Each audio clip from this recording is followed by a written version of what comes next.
Hi friends, welcome to Harilatha's garden. இன்னைக்கு நம்ம தோட்டத்துல பழச்செடிகள் என்னென்ன இருக்கு, அத குரங்கு என்னென்னலாம் பண்ணி வச்சிருக்குன்னு காமிக்கிறேன் பாருங்க. நெறைய பழச்செடிகள் நான் வெட்டியே போட்டேன் குரங்கு பிரச்சனையால. கொய்யாவுலலாம் நெறைய காய் பிஞ்சுன்னு இருந்துச்சு. ஃபுல்லாவே வெட்டி போட்டுட்டேன். இங்க பாருங்க இந்த இடத்தையே எப்படி அப்படியே படுத்து பெரண்டு உருண்டு வச்சிருக்கு.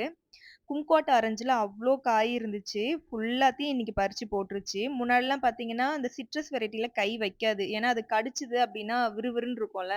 அதனால மேக்ஸிமம் கை வைக்காது. அதனால தான் பார்த்தீங்கன்னா, நெறையவே கமலா ஆரஞ்சு நான் அறுவடை பண்ணி காமிச்சிருப்பேன். நெறைய பழம் இருந்துச்சு. ஆனா, இன்னைக்கு பாருங்க ஃபுல்லா நாஸ்தி பண்ணிட்டு போயிடுச்சு. ஒரு 50 குரங்குக்கு பக்கமா வந்து ஃபுல்லா படுத்து, உருண்டு, பெரண்டு பாருங்க எப்படி பெரண்டு வச்சிருக்குங்கன்னு. அழறதா, சிரிக்கிறதான்னே தெரியல. அதே மாதிரி ஒரே ஒரு பம்ப்ளி மாஸ் இருந்துச்சு. அத பூவுலருந்து ரொம்ப பாதுகாப்பா இலையெல்லாம் போட்டு மறைச்சு, மறைச்சு வச்சிருந்தேன். இவ்ளோ பெரிய காயாயி இன்னைக்கு பறிச்சு போட்டுருச்சு. ஒரு கடி கூட இல்ல.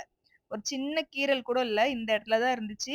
இந்த தென்னை மட்டையெல்லாம் வச்சு மறைச்சு விட்டு வச்சிருந்தேன். எப்படியோ அது கண்ணுல பட்டு பறிச்சு போட்டுருச்சு. ஒண்ணுத்துக்குமே ஆகாது. இது பிஞ்சு தான். இன்னமும் பெருசா ஆகணும்ல. உள்ள நான் கட் பண்ணியும் பார்த்தேன் எப்படி இருக்குன்னு. பாருங்க அது எப்படி இருக்குன்னு.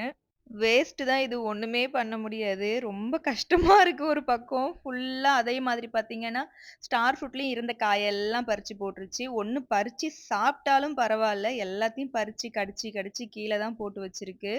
இவ்ளோ பெரிய காய கடிச்சு போட்டுருச்சு. மனசே ஆறல. இது உள்ள பழுத்ததுக்கு அப்புறம் அது என்ன கலர்ல இருக்கும்னு கூட பார்க்க முடியல.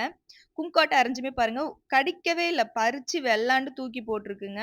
செடியோட கிளையெல்லாம் உடைச்சு, உரிச்சு போட்டு வச்சிருக்கு. இதே மாரி தான் நாஸ்தி பண்ணிட்டு போயிருக்கு. ஸ்டார் ஃப்ரூட்ல பாருங்க பூ, பிஞ்சு எல்லாத்தையுமே எது எதெல்லாம் அதுக்கு கண்ணுக்கு பார்க்கறதுக்கு நல்லா இருக்கோ எல்லாத்தையும் பறிச்சு வேஸ்ட் பண்ணிட்டு போயிடுச்சு. ஒண்ணு உட்காந்து பாக்குது இவ என்ன பண்றா அப்படின்னு.